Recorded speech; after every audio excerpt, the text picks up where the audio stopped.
Welcome, everybody, to yet another Blue Jay Center podcast brought to you by the Sick Podcast Network, and a positive pod at that, as the Blue Jays sweep away the San Diego Padres, and the lineup scoring a bunch of runs, but the pitching starting to have some hiccups. There's a lot of things to touch on, Rob. We'll touch on the prospects and a lot of positives coming from the minor league system. Tons of things to get to, and it all starts right now. Turn up your volume. Because you're about to listen to The Sick Podcast. Blue Jays Center. Bautista drives it deep left field.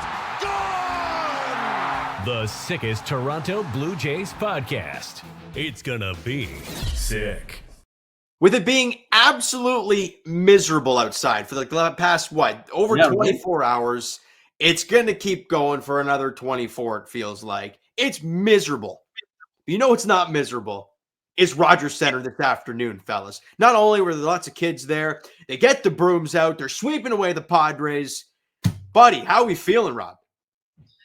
I'm elated, man. It is in one word. I mean, what a win that was. Obviously, how many times have we seen the last few years the Blue Jays play a pretty good team? They win the couple games. We're all feeling good, and they have a shot to sweep them. But yet, that third game, man, they just always find a way to mess it up. And sometimes it's in heartbreak fashion, which honestly, Pricey, it looked like we were headed for that today after Jeff Hoffman blew it there in the ninth inning, and then obviously the Padres score in both the 10th and the 11th inning, the top of the inning. But fortunately for the Blue Jays, they were able to answer the bell. And in the bottom of the 11th, Daulton Varsho with the leadoff triple. Two-score Vlad, who was the automatic runner, or the ghost runner, whatever you want to call that guy, the Manfred man, and then Nathan Lucas to the rescue. Nathan Lucas, who we all thought was going to be a bottom-of-the-roster player. Turns out he might be an impact bat for this team. At least he is right now, this current streak that he's on. I mean, Pricey, in a long-winded way, I'm elated that the Jays found a way to get this sweep, and we're back over 500 and feeling great going out to Tampa tomorrow. No doubt. You guys did a pod, was it Wednesday last week? It was the Monday. It was before this homestand started. So it was after the Seattle sweep. So we were feeling good then too. Right. And it was right before there was the Rays, the Tigers, and the Padres series. So you guys missed that 11-9 Rays debacle. So let me go back to it. So they lost 2-3 to the Rays, which should not have ever happened. You lose 2-3 to the Tigers, but both are one-run games and very, very winnable ball games. And then you take on the Padres, like we said, and win all three, including this afternoon's game. Let's go back to game one, Rob, because let's be honest. The Tigers series and the Rays series, first off, they didn't go as great as we wanted it to. It also feels like years ago. So Let's talk about this Padres series. Let's start with the opener, where the Jays won 3-0, one of the two shutouts they had. And it starts off with a Vladdy first inning homer, which we haven't seen a whole lot of this year. The Jays don't score a lot in the first inning to begin with. Right. And then, obviously, Santander in the fifth inning, thank God for him. He needed that more than anybody. A 2-run shot scoring Kirky. That's all the offense Jays get. They get a total of three hits in the ball game, and they win. But isn't it great when your offense is the long ball, right? It changes everything. Chris Bassett, elite. The bullpen, Brendan Little, Yariel Rodriguez, and Jeff Hoffman, they were great. And you pick up a 3-0 dub there on Tuesday night. You mentioned how the offense didn't do a whole lot in that game, but still won. Well, that's just the reality of baseball when you're pacing against a great starter like Dylan Cease. I mean, if the Blue Jays are going to get anywhere this year in October, if they get there, they're going to be facing a lot of Dylan Ceases, a lot of guys who don't give up a lot of hits. And how are you going to score off them? Well, got to hit that long ball. Got to hit those two long balls that they hit. Those were the difference maker in those games. That's what they're going to need to beat these elite starters, because as we all know, as great as an offense is, a great pitcher can hold down a great offense, no matter what. That's just the nature of baseball. The pitcher has the advantage. The defense has the ball. They possess. The offense has to counter what they're doing. And also, it's very hard to hit in Major League Baseball, as we all know. So getting those couple hits, I mean, you can point to it as, a lack of offensive production. I'm choosing to take the glass half full approach. I'm choosing to take the approach of, well, they didn't have a lot of pitches to hit, but they hit a couple, and that was the difference in that game. So to me, even though they only scored 3 runs on what was 3 hits total that whole game, I came out of that game feeling impressed that you got the big hits when you needed to. You beat a good pitcher who was pitching excellent that whole game, I thought. And those two guys who hit the home runs are the two guys who you need to hit home runs. The two guys who you pay a lot of money to hit home runs. Obviously, Vlad and Anthony Santander. So obviously it was really nice to see. And yeah, that was just an awesome win. The bullpen, picked up Chris Bassett, who was awesome through 6 innings, and the next night as well. You mentioned going into Wednesday night, Kevin Gausman again, another gem, and at that time the Blue Jays they scored a couple touchdowns there, especially near the end. It was a tight game in the 7th, 2-0 game, a little bit of a nail biter, a little bit of a pitching duel type of thing, until the Blue Jays scored 6 in the 7th and the 8th to put that one away pretty quick. It was pretty crazy. And moving on to game 2, and you just touched on it a bit, is that Nathan Lucas, we talked about it off the top. He gets the walk-off today. And first off, he had the first hit off of Randy Vasquez in his outing. And his second hit of the ball game was the freaking first bit of runs. It was 0-0 in the bottom half of the 5th. And Lucas takes him deep for a 2-run shot. Like, I'm not going to say that what's that? Yeah. Oh, he crushed that thing. 4th homer on the year for Lucas already. He had 1 homer and about the same at bats last season. He's been outstanding. He is. We'll get into the lineup research. I'm getting frisky with that stuff. I was going to talk Barger about the last game. And I'm like, I can't. I got to save it for the next topic. But just an outstanding game, like 14-0. I mean, my God, they needed that. The bullpen needed that clearly because of what happened today. They desperately needed that 14-0 victory. You saw, and Kevin Gausman, man, as much as, people are going to look at 14-0, it's like, whatever. Most of his start, like you mentioned, actually all of his start was either in a 0-0 game or a 2-0 ball game. And he went 7 innings, a 3-hit ball, didn't walk anybody, struck out 9. And the eye test backs it up too. I mean, that splitter, they were biting on that splitter. I think it was a season high in swings on that splitter. Obviously, I think he had 9 strikeouts. That's not a season high for him, but in terms of the splitter itself, got a ton of swing and miss. He's had a couple starts this year where his splitter has looked nasty, not as frequently as we saw back in his Cy Young finalist years. However, that was peak Kevin Gausman yesterday at the Rogers Center. He was getting guys to swing all over it. I think he got Tatis twice, and both times he had no shot. What's his name? Jackson Merrill. You heard Buck and Buck on the broadcast. He's got no shot. After watching Kevin Gausman spin that splitter to him, it was a joy to watch. And obviously, it speaks to. Well, obviously, you mentioned how you don't want to touch on subsequent topics. I might touch on a little bit on the pitching. I think a big reason why this pitching staff has been able to stay afloat despite some underwhelming performances is that you have a stable top 3. You have 3 guys, and Kevin Gausman's one of them, who they never go a marked departure below average. You know what I mean? Like, they always sort of find a way to level out and give you 30 starts a year, 170 to 180 innings of quality production. Yeah. And Kevin Gausman, I mean, that, obviously you like to have it happen a little bit more consistently, which hasn't quite been the case all year. But if you can get that every now and then, Kevin Gausman, oh, buddy. Just Elite stuff. You were mentioning Gausman's one other incredible outing this year. There might have been 2. I could be wrong. Cleveland and Atlanta, right? Those are the 2 that come to mind for me. So Cleveland, he went 6 innings of 1-hit baseball, struck out 9. Elite stuff. Yep. Then you go to Boston at Fenway, where he actually went 8 innings of 4-hit ball, struck out 10. I remember that Boston game. That game was a little bit weird, Pricey, because I think that was early in the year when it was super cold and his splitter wasn't working at all, but he got a ton of swing and miss on the fastball. So to me, that was obviously impressive by the numbers, but I thought not all that sustainable. I think that a big reason why you got so many swing and miss on that fastball is because no one could hit in that cold, frigid Fenway weather. So that's why I point to those kind of the Atlanta and the Cleveland starts at home, where I thought that splitter was nasty. It looked like it was back in 23 when he was a signing finalist. Yeah, 6 innings of 2-run baseball and 6 punch-outs against the Braves. So there was that. But keeping alongside of that game there, a lot of good signs, right? And obviously Nathan Lucas, I got to keep going around this thing. But a surprise one in game 2 was a guy like Jonathan Glace coming off the bench for Anthony Santander, who left with a hip injury or something. He didn't play today. Clearly wasn't available either. Comes in and bases loaded, and it's a 5-0 game, so it's you're still feeling pretty good about things. But the knockout punch, it's a 2-run double, right? I think there was still nobody out or something, and that's part of that one of the 2 big run innings they had.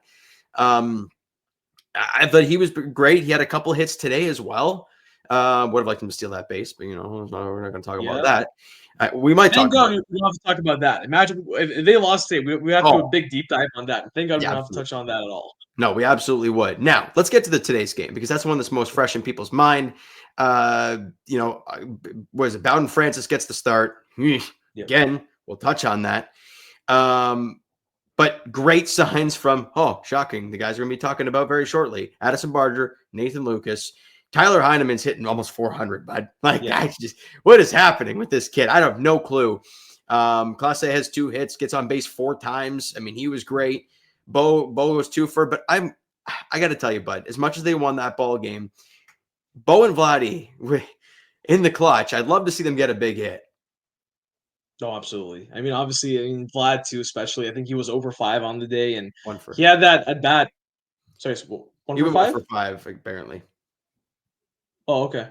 So maybe did they retroactively give him a hit? Because I think he was over 5 at one point. So I think they might have Maybe gone back and given him a hit. But No, regardless, I'm yeah, wrong. I mean, No, it'd be wrong. nice to see I'm those looking guys at come up. Varsho.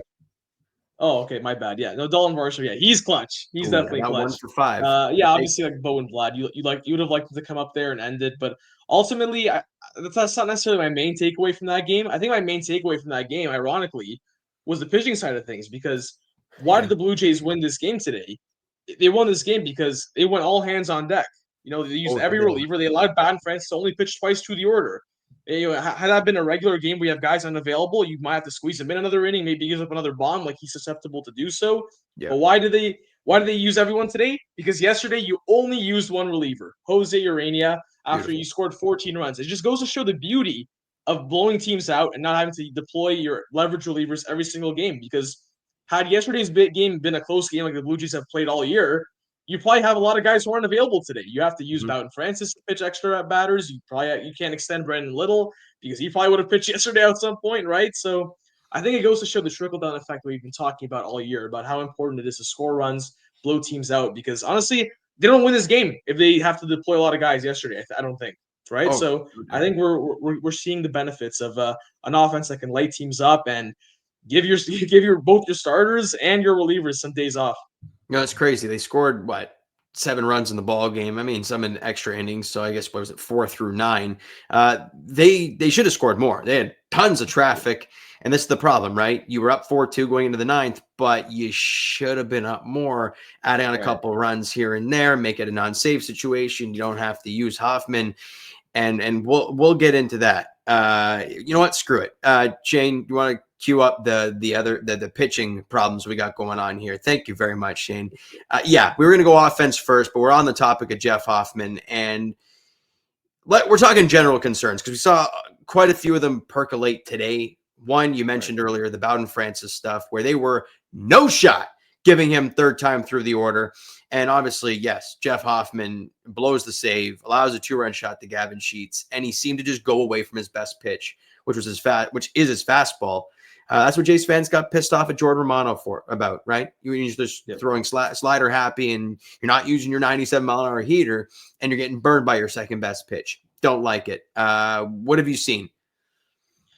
Honestly, man, I think the whole time I'm debating, like, what was it? Is it just a workload? Like, we saw Jeff Hoffman pitch so many innings so far in April. We saw him. How many times have we seen him go 2 innings in the game? I mean, like that's we saw at least two or three times in April, which is, I mean, you got to think that those innings are going to catch up to him at some point. You can't afford to have this guy pitch 80+ innings for you. That's just not a sustainable formula for a closer.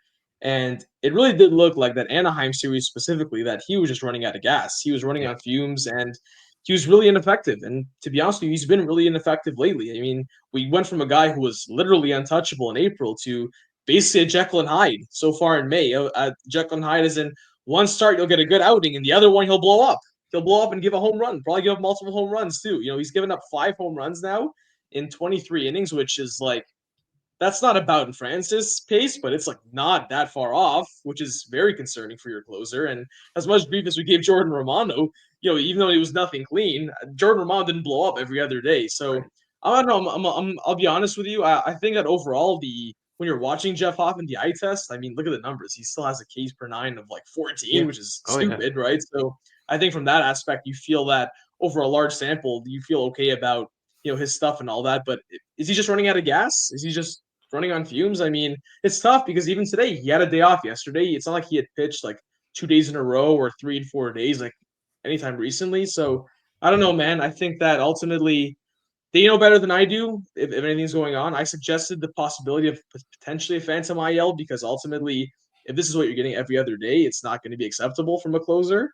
But I don't know. I think at this point they obviously trust that he will battle through what he's battling through. But if it's, a fatigue issue, then that's not really about fixing stuff. That's more so you just need some time off, right? So I don't know. To answer your question, in terms of what I'm seeing, it's hard because I'm not a scout, but I think that you have a guy who's pitched, 23 innings in 40 something games. Like that's the issue. Maybe the guy who's on pace for 80 plus innings. That's eventually he's gonna run out of gas. Yeah, no doubt. I mean, you mentioned the homers. He's allowed 4 homers in May.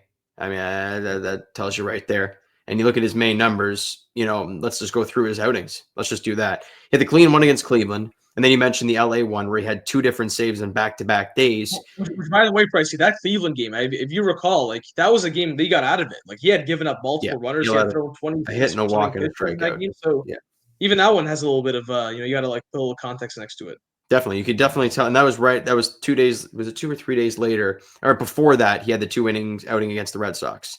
So, right. And then so after that Cleveland outing, he had back-to-back outings against the Angels. The Los Angeles Angels of freaking Anaheim.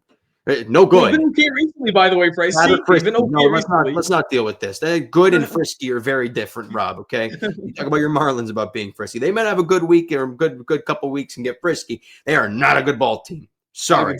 Not a good team.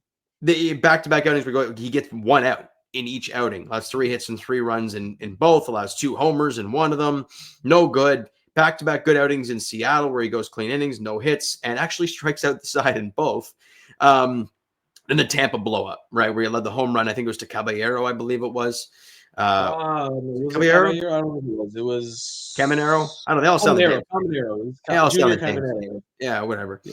And then he had a clean one against the Tigers. And then obviously clean one in the 2 days ago against the Padres. And obviously today. So again, it hasn't been good recently. And what's interesting, you mentioned a possible Phantom IL stint. There's bullpen guys getting healthy, right? We saw Eric Swanson down there in AAA Buffalo. His stuff looked pretty damn good when we were there. Ryan Burr's just coming back as well. Both guys now, those guys are not closer type guys, but they're arms that are going to be in this bullpen that are going to make also Nick Sandlin too. I think he's like not that far off. Yeah, I haven't heard much about him. Hold on, let me try and find him in the bullpen here, but. Who are we looking for? Nick Sandlin. Sandman. There we are. But ultimately, just closing it on bullpen session. That was 6 days ago. I don't know what that means. Yeah. He hasn't gotten into game action yet, so maybe he's a little bit farther away. But regardless, you have a couple guys there. Maybe it's an option you do and slide Jimmy Garcia into the closer role. You have a lot of guys. I mean, we saw it today, right? Other than Jeff Hoffman, everybody else looked awesome. Yeah, no, that's the thing. Obviously, had this been a year ago, and obviously, like we saw it last year, literally, Jimmy Garcia, who was their closer, he got hurt, and the season was over, right? Yeah. Like the bullpen had nothing, and that was basically all she wrote on the 2024 Blue Jays. Who, let's be honest, even before his injury, were kind of like talking ourselves into it, but after he got hurt, they went on a tailspin. The bullpen was awful, and that was it. It's not the case this year. This, like you mentioned, there's a lot of guys who could fill a Jeff Hoffman absence if he needs some time off on the Phantom IL. Now, obviously, these are all theories. We don't know what's going on behind the scenes. And obviously, like, here's what I'll say. As bad as it's looking lately with Jeff Hoffman, and perhaps it's fatigue, I mean, maybe it's just, like you mentioned, not going to the fastball and walking the leadoff hitter. Today, who did he walk before Sheets at the home run? I can't remember. But ultimately, you have a 2-run lead. You should be a little bit more aggressive to leadoff hitter. We saw the same thing in the race start.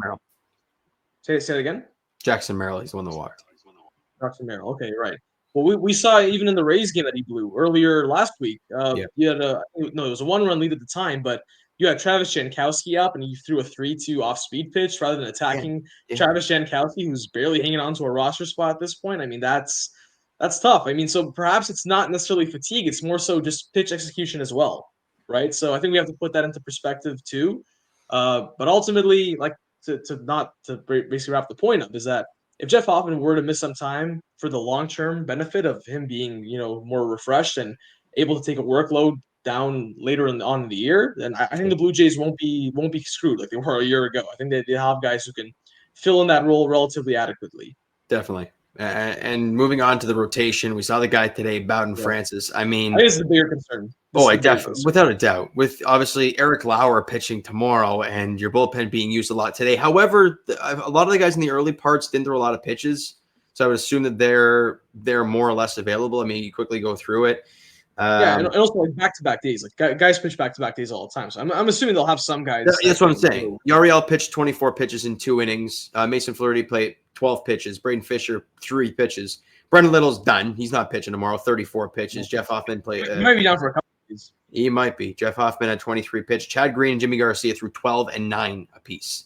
So those guys, you could assume Chad Green, Jimmy Garcia. I'm guessing maybe Flaherty and maybe Ariel. I don't think they'd probably want to do it on back-to-back days for him. But Jose Urena will probably be ready. I mean, usually you that's want fair. the long guy.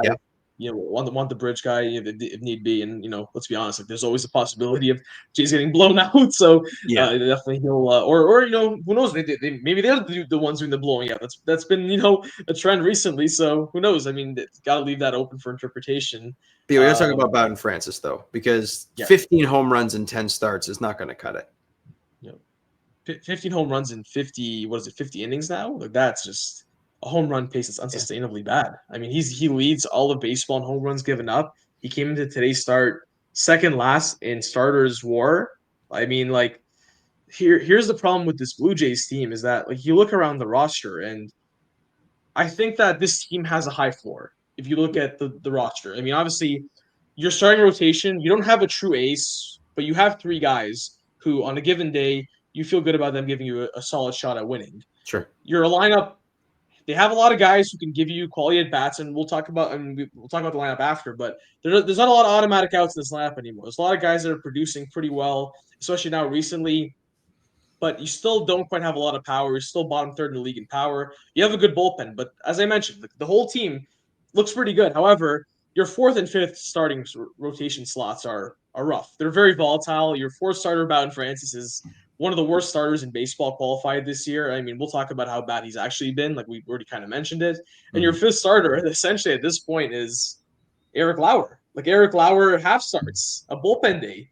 I mean, like it's tough to go on a win streak when 2 out of every 5 games are that. If that's your value proposition, and to give them credit, they won the Eric Lauer start against Detroit. They won the Bowden Francis start today and against Seattle. So it's not as if it's been a total nightmare to this point, but I think over a long term, you're going to need some stability. And unfortunately for the Blue Jays, it's not a whole lot of options. Obviously the trade deadline, we're still a couple months away. Max Scherzer, who the hell knows when he's coming back? And even if he comes back, I mean, how long is he going to stay healthy until he goes back on the IL? History suggests not long, unfortunately. Alek Manoah is obviously not close. Spencer Turnbull's ramping up. So unfortunately, this spot in the rotation, this back end of the rotation slot, it's going to be a problem for the Blue Jays at least for the next month until Turnbull comes up. That's the next earliest guy you would imagine, right? So I don't know. I don't know what to say, Pricey. I think that right now you kind of have to give Bowden Francis the ropes, and simply because you don't have anybody else. But ultimately, it's going to be an uphill climb when he's pitching. That's just the reality when he's pitching as poorly as he has so far recently. Definitely. I mean, and like one of the emergency guys was a guy like Jake Bloss, and we all know he's done for the year. He's having TJ. So there goes that. And you mentioned Max Scherzer. He threw a 33 pitch bullpen session. That was a couple days ago. I'm in the same camp. Now, he actually played for the Blue Jays. Max Scherzer did, but I'm in the same camp as I was with Joey Votto. I mentioned to you guys when we did our preseason pods. I'm like, I don't think he touched the field as a Blue Jay. Yeah. I again, as much as I want to believe seeing Mad Max throw for the Blue Jays, it would be great. It would be awesome. But I'm not expecting him. I'm holding my breath. Yeah, absolutely. Absolutely not. Here's what I'll say about Bowden Francis. So not to pile up on him because I feel like I've been doing that a bit. I feel like also this team, their dynamic has precluded him from having his best outings. For example, we saw the game today. If you deploy Bowden Francis like you did today, I think you'll be okay, right? If you can have him go 2 times through the order and give you a chance and obviously have the bullpen days to back it up. But the problem is, and I'll give credit to Ben Nicholson-Smith, friend of the show, who made this point on the At the Letters podcast. I thought it was a very good point that the Blue Jays, their inability to blow teams out throughout the course of the year and having to basically run a bullpen on fumes, that's allowed Bowden Francis. Well, that's forced Bowden Francis to pitch more. You don't have this guy available today, so now let's get Bowden Francis to another inning and putting himself in position to fail. And unfortunately for Bowden Francis, he's the 4th starter, and the 5th starter is Eric Lauer. It's an Eric Lauer 1 time through the order and dive game. So you can't. We can't use this guy today because we need him tomorrow in that game. So unfortunately, they haven't quite deployed Bowden Francis to his strengths, and they've asked a lot out of him. And unfortunately, Bowden Francis is getting exposed. He's getting exposed for what he is, and unfortunately, he's not a guy that you can be out there for 3 times through the order. That's what the stats tell us, at least. And unfortunately, this, even though all these aren't excuses, they're realities. They're not changing anytime soon. Like, unless this team can find a way to blow teams out on the regular, I still expect Bowden Francis to ultimately face lineups 3 times through the order and unfortunately get hit hard, like he has all season long. Yeah, I mean, they have reinforcements in air quotes on the way. I mean, obviously, we know Alek Manoah's at some point this year, probably more like July and August type feel. Which again, at that point, your season could be done. As we know, as we learned that last year, Spencer Turnbull, you mentioned Max Scherzer. I mean, these are options, but they're just question marks. And I don't think like over in the short term, right? These are all guys that are like ideally are a month away, best case scenario, right? So like, let's say Bowden Francis blows up in his next 2 starts, like you can't really change him then, right? There's nothing you can do at that point. No, and when would his next start be? Let's curious. So 5 days from now, against Texas. In Texas. And they've been playing some good ball recently, so we'll see. Is there maybe there's an off day in there? You can try and skip him and let him face the Sacramento Rays. Have the Eric Lauer, then the Eric Lauer start coming up, right? I mean, hey, you can't skip 2 guys with the order. Poison, like that's kind of where we're at here. But let's get to some positives because the Jays they've won for 3 in a row. They swept the damn series. Over 500. Over 500. Over 500. When was the last time we podcasted about an over 500 ball club? Thank God, Rob, because the amount of times they've gone to 500 and then laid an egg and up, down they go. A couple of games under 500, and they, like you mentioned right off the top, they almost did today, but they came through. They tried their best, Pricey. They tried their best, but did they ever? Unfortunately, got it out. They tried to lose. They tried to pull a Toronto sports team and just hurt you as usual. I was going to say, I mean, this speaks more so to you, but for a lot of guys listening on the program, Toronto sports needed a victory this week.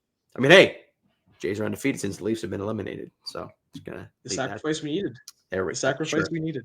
Sure. Let's go with that one. But the positive stuff we got to talk about is this lineup, man. I mean, as much as, before game, I guess yesterday's game, it hadn't been cooking too much, right? They had a stretch there of 4 or 5 games. They haven't scored more than 5 runs, and it's been kind of quiet there. But the last couple of days, and the at-bats are looking better, and we've been hinting at it all freaking show.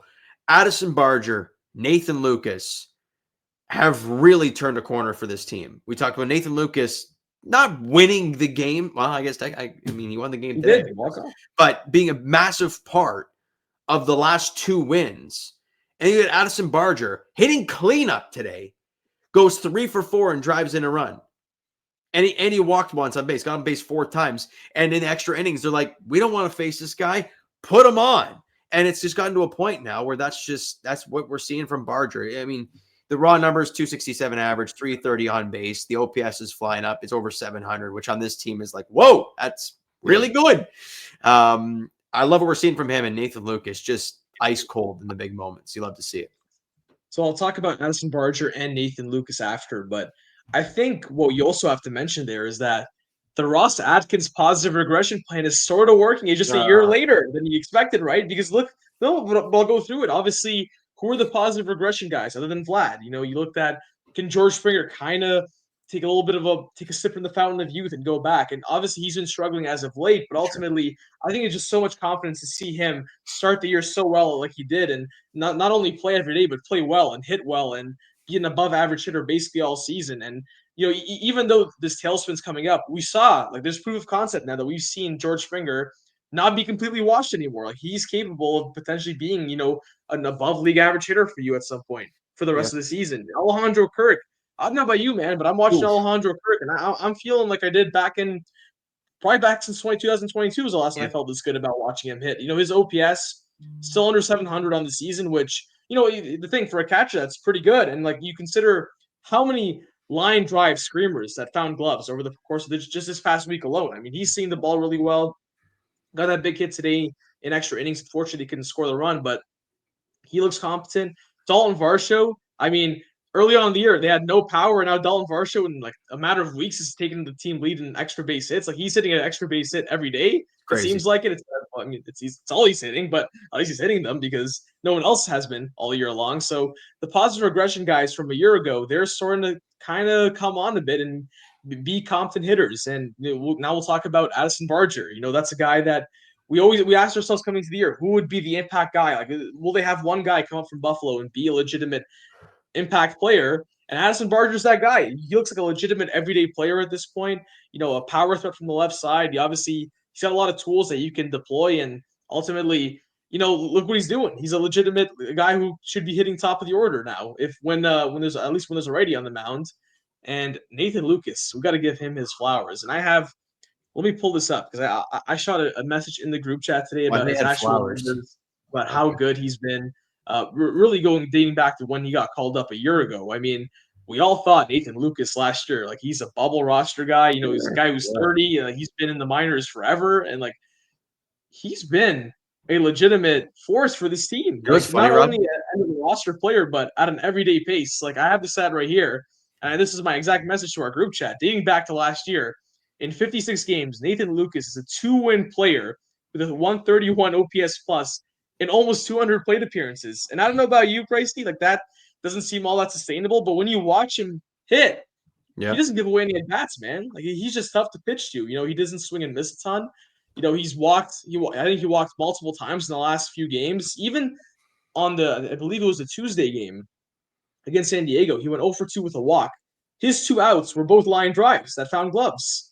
So, like, he's not giving away any at bats at this point. And I mean, no one predicted that Nathan Lucas, the 30-year-old end of the roster, 26 man coming into the year, would be such an impact player. I mean, if Nathan Lucas, and obviously, like, this is kind of crazy to project, but if he finishes with a 2.5 to 3 win player, like, you get that, Nathan Lucas, you get $17 to $18 million type production roughly from a 26 man who's making what, $500K? Like, that is just insanely good value. So, I mean, it's great to see. It's a great story too. Obviously, you always root for the underdogs. You always root for the guy who's been a career minor leaguer, and now he's getting to live out his dream and play well for the team that we're rooting for. So definitely got to love those blue collar guys, and Nathan Lucas is one of them. So hopefully that this stretch continues, because it's been fun to watch. Yeah, it's pretty crazy stuff. So he's hitting so far this season, 266 with a 366 on base. This is going into play today. By the way, he had a hit today. We all know that one, and he walked twice as well. And it's at 809 going into play. Going into play today was at 809. And oh, by the way, did he strike out? Let me correct this. Let me get this right. Nathan Lucas did not strike out today. So not only has he been clutch, he showed a little bit of power. And defensively, he's not a liability out there. No, he can play center field. He can play all three outfield. It's fine. He's played 34 games for the Blue Jays. He has 13 walks and 13 strikeouts. I mean, that's outstanding stuff. Outstanding stuff. He has 4 homers, couple doubles, driven in 15 runs. Actually, 16 as of today. He's been awesome. Now, does it continue? Who the hell cares? Right? It's a 30-year-old guy making diddly squat, coming up here and just making an impact. And even his numbers last year were pretty good as well. He had 10 walks to 9 strikeouts. Like, he doesn't strike out. That 1 month, he was really good. Yeah, we saw the first big home run. I remember it was that Miami series at the end of the year. That Miami series at the end of the year. All I know that the Bud Lights tasted good that day. That's all I gotta say. But regardless of that, he's been awesome. You mentioned Daulton Varsho, and he comes up with a massive hit today. Goes 1 for 5, but who the hell cares? It's a triple to score a run, and God, part of me was scared to hell they wouldn't score that run. But Nathan Lucas comes up clutch. We're all thinking it. Of course we were. But Varsho gets a triple in extra innings off a damn good reliever.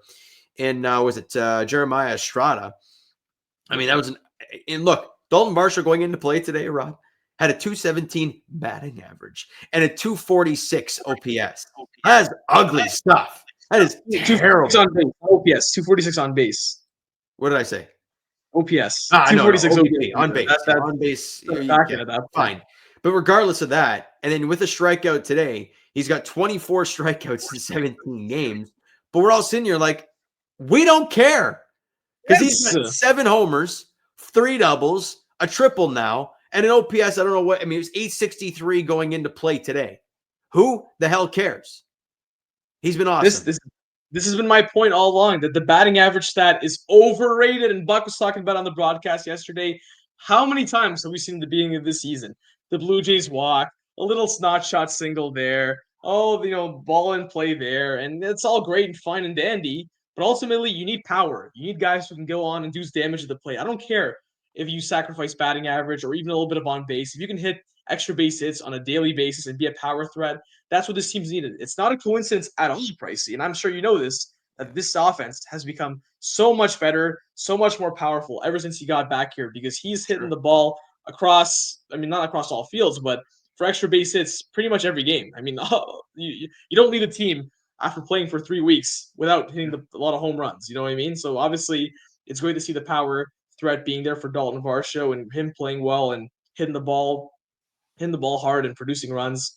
This is what you need. I'm sorry, this is what you need in today's game. This is what you need. The Blue Jays lack power. We talked about it all season long. They've lacked the long ball, and Daulton Varsho's provided the long ball. They moved from dead last baseball and home runs to now sort of not middle of the pack, but I think 22nd coming into play today. Tied for 23rd.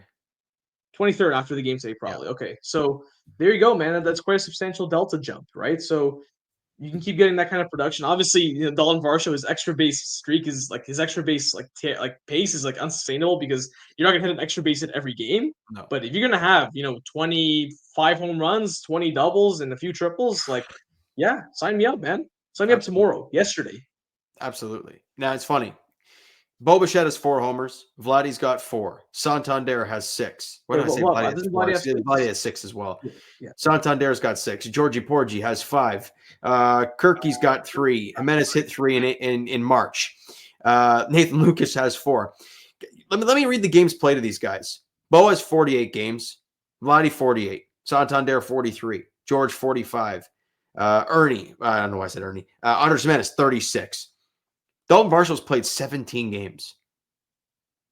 And he's got 7 bombs. Leads the team.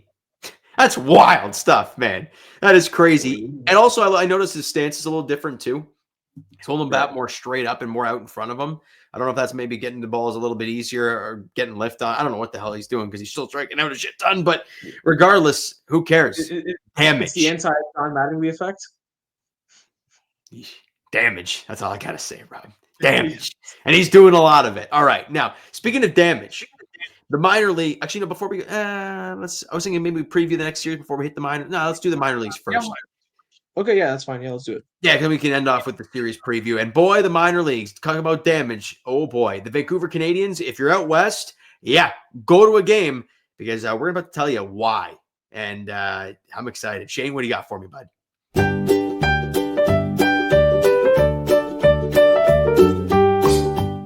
Oh, yeah. Like I mentioned, if you're out West Coast in Vancouver, the BC area, and you like baseball, and you go to Vancouver Canadians games, you'll want to continue to go because the Blue Jays, we talked about it before on the farm segment, how Trey Savage and Cal Steven, the Jays' first-round pick and second-round pick last year, both got called up because they were dominating Dunedin like it was nobody's business. Like it was not fair. They had to get called up. So not only are those two there, Arjun Namala's there. The guy I've talked about ad nauseum, Warren Watts-Brown, he is down there and had an excellent last 2 outings where he's gone 11 scoreless innings, striking out 18. Let's talk about it because Trey Savage made his Vancouver Canadians debut a couple days ago. Went 4 innings, a lot of couple hits, a lot of homer, walked 3, but I struck out 10 in 4 innings. The stuff is nasty. I mean, it's absolutely filthy. Jay's one of their top prospects. I think we can all agree. Him and Arjun Namala right at the top. And they're kind of that next wave. We've heard it from Mark and Ross when they showed up to the damn place about waves and waves of prospect. You got the first wave.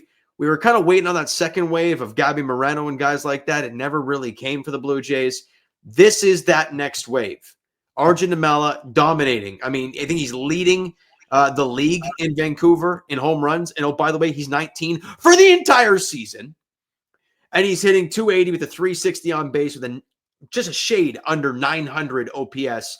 He's got, where are we here? 8 home runs in 36 games. The strikeout numbers have really dropped for him. He had 120 in 90 games last year. He's got 33 in 36 games this season. So he's doing outstanding stuff. He's got 11 doubles as well as the 8 homers. He's driven in a crap load of runs too, hasn't he? 22 RBIs in 36 games. He has been outstanding.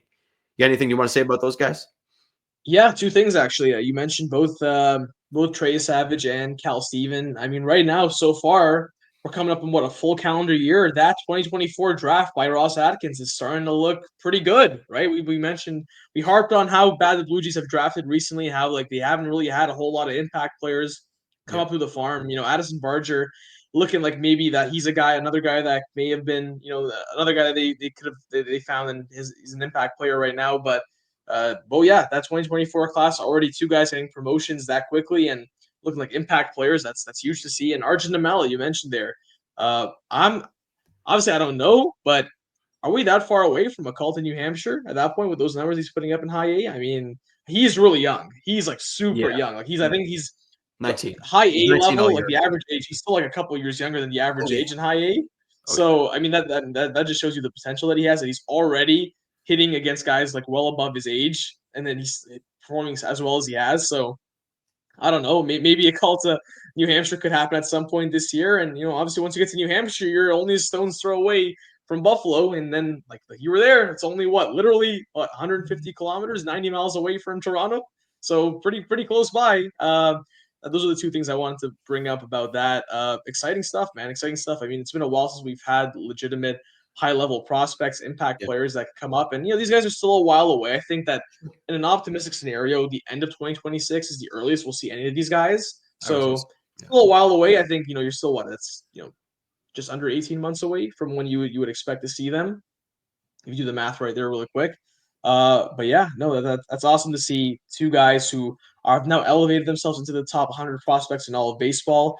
2 guys who drafted the last 2 years. So perhaps, Blue Jays drafting has kind of been on the upswing lately. And you mentioned you didn't mention now, but there's a lot of other younger guys that, at least in the pitching side of things, that are really impressive. Like Brandon Marute is having a really nice year down in the minors. I think he's a guy you should look out for in terms of being a legitimate pitching guy, pitching prospect for the years to come. I think that you'd like the AAA farm to be a little bit better, and obviously we can touch on that because I know you guys went to Buffalo this past weekend.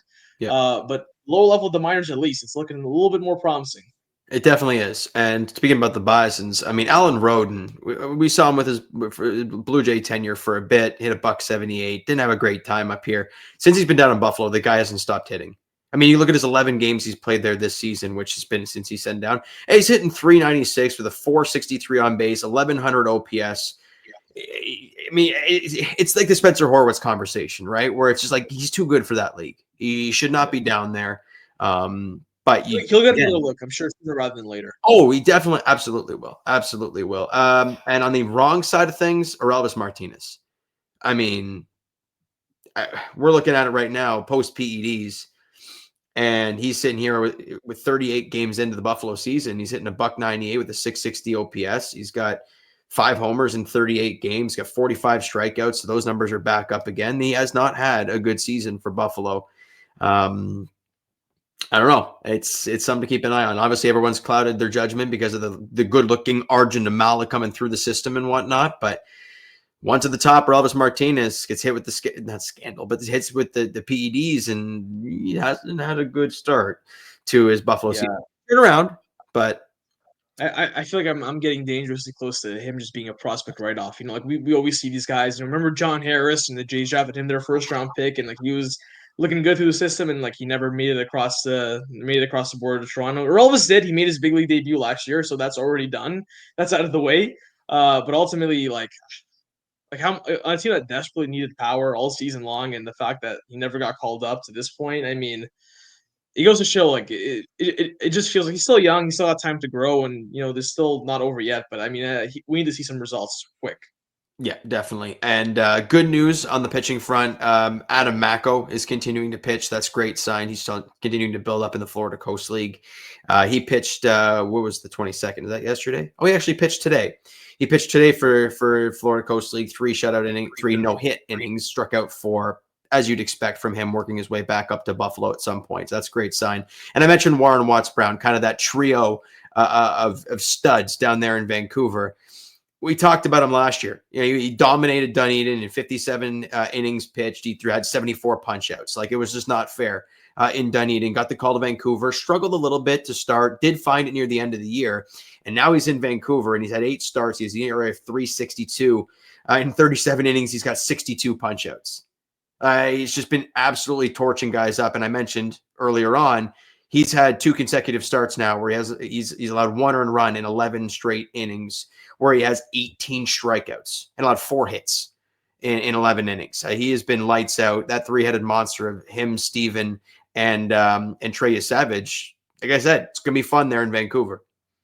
Do we have another, Bo Vlad coming to the system together and All ultimately arms making an except impact for that one year? Hey, and you know what's nice though, because it's like 2 arms and a position player, and it's not just like 2 position guys and Bo and Vladimir. We still need pitching, and the Jays. Nate Pearson was the arm hypothetically in that scenario. Yeah, I guess so. Oh, yeah, and he was getting torched up in Chicago last time I looked, so it's pretty ugly there. But overall, the rest of the minor leagues, we can touch on that in a different day. But let's get to the upcoming a little bit here, Rob. We don't know when we're going to do a pod next, so we'll quickly preview the next couple of series, I guess. Obviously, the Tampa Bay Rays. You go to Steinbrenner Field tomorrow. Great, lovely. Hey, at least on the top. I'll be honest with you, Pricey, that this is how much. That's a good point. Go to see that disastrous of a field. This is how much I've hated the Trop my whole life. Like literally, when I found out, because I forgot that the Rays are playing their home games at a minor league ballpark, Steinbrenner Field, in Tampa. And when I found out, I think it was like literally a few days ago, like, oh right, we're not actually going to the Trop. I was actually pleasantly surprised that we're going to a different venue. And the Blue Jays, especially Vlad, what they do in minor league ballparks, man, they tend to tag the ball. So I expect to see a few long balls. Like, did you see Hunter Brown the other day? Actually, I can't remember. Like Hunter Brown, the pitcher for the Astros. I think he hit a fly ball and it went out of the park there. And he's like, "Oh, right, this is a minor league ballpark. The ball just flies out of here." Where do the Rays rank in like runs scored and homers? They're 23rd in homers. They're tied with us actually. So that's crazy. They're playing okay. It's a weird one. But let's go quickly through the. I guess also too, like a minor league ballpark. We didn't give the Jays enough credit. We just completely canceled out that production. Like that was an elite lineup, man. They just happened to be playing in minor league ballparks. But even at the Rogers Center on the road that year, they hit the ball a ton, and they didn't pull up the crazy runs that they did in what was it, TD Ballpark or Salem Field. But I have a feeling if this lineup was hitting at TD Garden, or sorry, TD Garden, TD nightmares. My bad, Freudian slip on my part. TD Ballpark and Salem Field, it'd be a lot different story than it was. Yeah, definitely. Now, pitching matchups are probably going to be like this. And tomorrow, oh boy, probably got Eric Lauer getting to go tomorrow against Drew Rasmussen. He'll be the ball guy for sure, whether he starts or not. He'll be the ball guy, absolutely. And Drew Rasmussen gets the ball for the Rays, and he's been outstanding this year. So that's why we needed to win today, Pricey. Exactly. Positive vibes all around. Yeah. Jose Barrios, Shane Baz is the pitching matchup on Saturday night at 7:05. And then the finale Sunday afternoon at 1:40 is Chris Bassett versus Ryan Pepio. So that's the matchup. That's the 3-game set there. And we talked about it earlier. They stay on the road and they head to Texas Monday, a 4:05 first pitch. Yeah, it's odd. And it's weird because it's like Texas it's obviously to the west. It's in the central time zone. So it's 3 o'clock there. Like it would have made more sense had it been like if they were east of us, it's 6 o'clock start, but no, it's weird. It's a 3 o'clock day game on a Monday. That's odd. That's very odd. Yeah, and then they play. I was gonna say, what's the reason for that? Oh no, it's because it's Memorial Day. That's right. It had to be something. There we go. Okay, you can tell we're Canadian. There's that. Anyways, game 2 at 8:05 on Tuesday. Game 3 in Texas, 8:05 there. We'll probably end up talking to you guys maybe something around then, maybe after that series or something, because they don't have an off day Thursday. They take on the lovely Sacramento A's at Rogers Center after that. Who have really struggled. They've fallen on hard times recently. I mean, they got off to a decent start, but they have really not playing well. Like the Jays, here's the one thing about the Padres. Obviously that Padres lineup. You look at that lineup: Tatis, Manny Machado, Jackson Merrill, all those guys there. You faced them at the right time, man. You faced them at the right time when they were really struggling, and you got 3 wins off of them. So there you go. Maybe you're facing another team at the right time, and maybe you can get some wins off of them as well. Well, we shall see, bud. But anything else you want to touch on before we wrap up? I think we're good. No, I think we're good. I think it's a good vibes day. Obviously, with the Blue Jays team, it's a volatile group. Let's be honest. And obviously that's good as a content creating. There's a lot of good. There's a lot of bad. So obviously it gets the people engaged. But right now we're on an upswing and we should absolutely enjoy it. Fine place to be in, over 500. And let's get some wins down in Tampa, the minor league ballparks. Get some remnants of 2021 back. Let's get some bombs. Quick standings update for people. Jay's still 5 back of the Yankees because they can't lose. But second place in the AL East, and you're looking at it right now, a game and a half out of a playoff spot. As of right. Cleveland's the third wildcard team right now. They're playing Detroit, who's the best team in all of baseball. They have the best record in all of baseball. Or just the American League. The 33-17. That is the best record in baseball. The Phillies are right near them. There you go. So if you go out there and take care of business in Tampa at Steinbrenner Field, then who knows? You might be in a playoff spot by the time we podcast next, by next week, early next week. Inject that into my veins. In a perfect world. Inject that into my veins. And look at the Tigers, right? We talk about it, the best team in baseball. You won a game against them. You won the freaking start that you probably shouldn't have won. Right. And you lose the other two by 1 run. I mean, and that's Sunday game too. I mean, like there were a lot of good at bats by the Blue Jays. They just found gloves. I mean, Akil Baddoo literally saved 3 runs in that first inning. All right, enough of that nonsense, buddy. It's appreciated as always. It was a blast as always talking Blue Jay baseball, especially after a sweep. It's a lot more fun doing it then. And for myself, James Price, Robin Tillemont, and Shane behind the scenes as always. Appreciate you for listening and or watching, and we'll talk to you soon. Go Jays. Go Jays. And that's a wrap. Hope you don't miss us too much until next time.